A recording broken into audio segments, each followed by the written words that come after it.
Hi, these are English Frasia's top 5 tips for teaching online. Tip number 1 is train the students on using the platform. Whatever platform you're using, teach your students at the beginning of a course how to use it, how to get the most out of it, how to share screen, and make the most of that throughout the rest of your course. Number 2, give students extension tasks.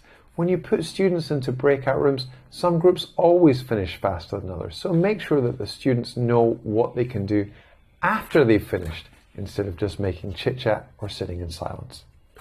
Number 3 is screenshot instructions.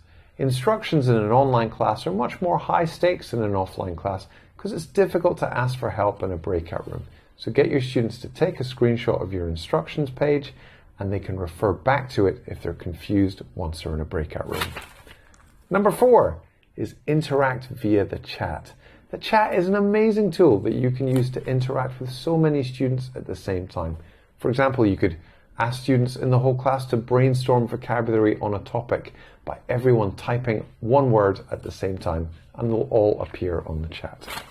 And number 5, don't fear silence. Silence online in a Zoom meeting can feel strange, but in an online class, it's nice for students to have a break from talking. Give students a couple of minutes to turn off the cameras, read something in the textbook, and then come back and discuss the answers.